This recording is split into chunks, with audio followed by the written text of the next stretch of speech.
There's so many questions people have on halacha, chinuch, relationships, mental health, marriage, hashkafa, and everything in between. Every 2 weeks, I discuss them with senior dayanim of the Kehilas Federation. I'm Mena Reisner, and you're listening to Asking for a Friend. Welcome to a special mini episode of Asking for a Friend. Electric scooters have become a major topic of discussion in communities across London, the wide UK and America.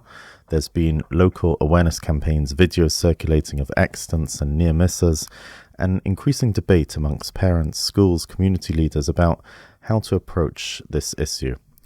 It's easy to see why scooters have become so popular. They're exciting, they're enjoyable, they give young people a sense of independence. And for many families, they're incredibly convenient. Boys as young as 12 or 13 are often buying them, sometimes using money they've saved for years or even their Bar Mitzvah money. But at the same time, concerns continue to be raised. Some riders travel at speed on pavement amongst pedestrians, some elderly. Some of them are carrying a passenger on the back. Some wear helmets, but many don't. Some ride responsibly, others less so. Many drivers, including myself, can recall at least one occasion when they experienced a genuine near miss involving an electric scooter. And it's also important to remember that in the UK, privately owned electric scooters are generally illegal to use on public roads and pavements. Yet, despite the concerns, their popularity continues to grow. So many people have turned to Asking for a Friend and asked, how should the kehillah and parents navigate this very serious issue? Rabbi Zimmerman, thank you very much for joining us today. Good evening. What are the Ralph's thoughts on the phenomenon of electric scooters and their growing popularity amongst children and teenagers that we're seeing everywhere?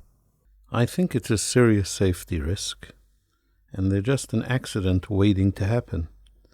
Hatzalah all over are giving out warnings because of the injuries they are dealing with. And personally, I think it's irresponsible and reckless for parents to allow children to use this. And this is even if they are used properly, due to the high speed that one travels at, due to the fact that the person is unprotected, and there is no training on how to really ride a scooter, and therefore, even if used properly, it presents a serious safety risk. The reality is that if you just look around on the street, you'll see children, teenagers, driving very fast, some of them without helmets, sometimes two on a scooter. Some of them, you can see three side by side, looks like a motorcycle gang driving together. And besides the safety issue and the legal issue, it happens to be a Chilul Hashem also. And in my opinion, it's absolutely Ossur to allow your child to do so. So we discussed in our chinuch series about children saying everyone in my class has one. And this is a serious problem that parents face when telling their child that they're scared to get a scooter. And the child says, well, out of my class of 30, 25 kids have them. So how should parents and children think about this pressure? You know, in Aseres HaDibros it says, Kabed es avicha ve'es imecha, honor thy father and thy mother. And obviously the pshat is, it's being said to a child. Rav Shamshon Raphael Hirsch has a novel pshat. He says it's talking to the parents. Kabed es avicha, honor thy fatherhood. Ve'es imecha, honor thy motherhood. If you're a father, honor the privilege and the responsibility that you have as being a father. If you're a father, you have to act like a father. If you're a mother, you have to act like a mother. Don't try to be your child's friend. And therefore, you have a responsibility as a parent.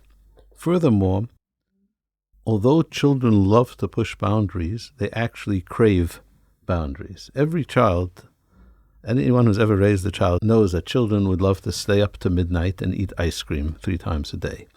Not only that, they maintain that when they're going to be parents, they're not going to be mean, and they're going to allow their children to stay up to midnight and eat ice cream 3 times a day. Fortunately, they grow up. But the reality is that children, even those that are pushing boundaries, crave boundaries because it gives them a sense of safety and security that their parents care about them. Sometimes parents think, I'll let the child do what he wants and the child will feel close to me, will love me more, and it's exact opposite. A child deep down wants to be told within reason what is good for them and what is not good for them. And if you can explain it properly, and this is pretty easy to explain, they'll be thankful for you. Right, but many parents would privately acknowledge their concerns. Right, if you go up to an average father or mother in the streets, they've already seen the videos, they've seen the photos by now, they know it's dangerous. However, they'll continue buying or allowing their children to buy scooters because everyone else's children have one. So you just kind of get in a rut, okay, listen, it's not ideal, but it is what it is. So generally, if everyone agrees there's a problem, but no one wants their child to be the exception, how would a community ever break that cycle? And where would the Rav say the primary responsibility of such a thing would lie? Is it with the parents? Is it with the schools, rabbonim? How do you start?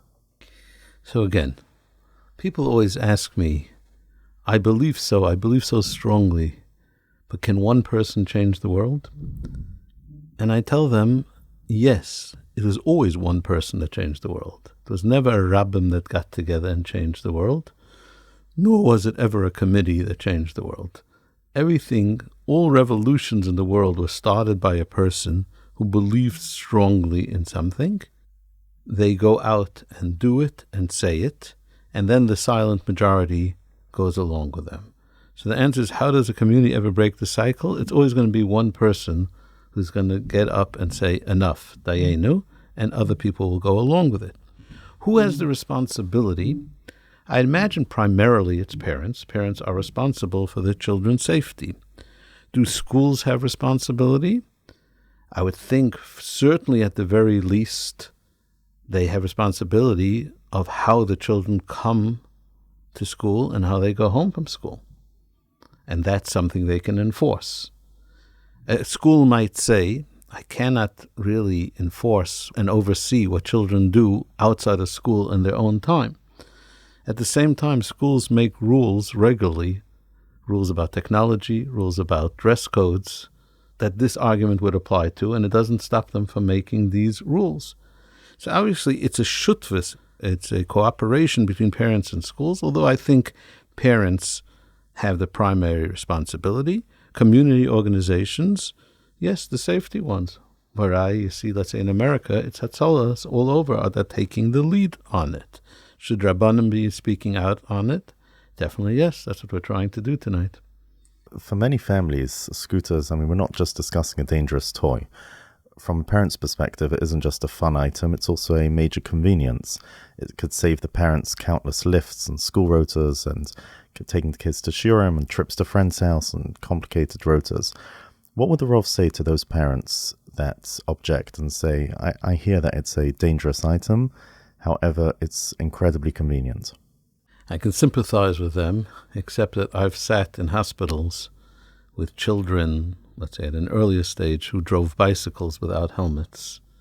One thing sticks out in my mind. There was a child, it was over Bar Mitzvah, driving a bicycle without a helmet, and a car just nicked his bicycle and he fell off.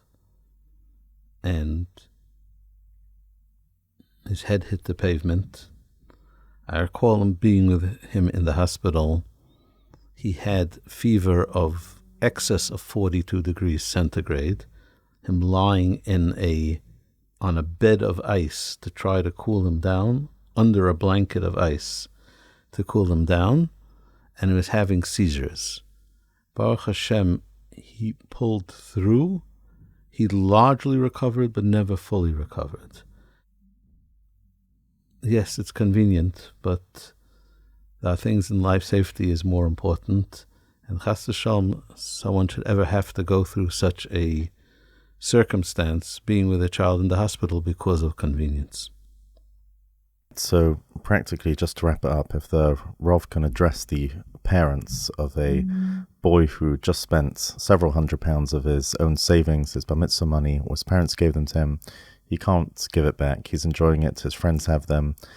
And now either he or his parents are listening to this episodes and, wondering what to do. If the Rav could just speak to these parents directly. Our children are our most precious possessions. It's our future, and this will carry on after us. We try our best to accomplish in this world, but we're only temporarily in this world. And the only way we find a future in this world is our children and our grandchildren carrying on after us. As such, they are most precious possessions. We have to guard them. We're responsible for their safety, and we have to keep our children safe. As we said, we have to make boundaries for children because this is our obligation, and not only that, this is what makes children feel secure. The child might say, you know something? If you felt it was dangerous, why'd you let me buy it? That'll be a cheshbon mishpat question. Without going into the halacha of it, a child might have a taina on the parent. You let me buy it, and now you say I'm not allowed to use it. So you'll compensate the child. But that's totally secondary. The main thing is our children are our most precious possessions. They are our future. They represent our nitzchias. As parents, we have a responsibility to act like parents, keep our children safe and secure, and they'll be thankful towards us. We should all be zeicha to have deiros yesharim u'mevarachim. Thank you very much, Rabbi Zimmerman. As usual, any questions, any feedback can be sent to podcast@federation.org.uk. Thank you, the Rav.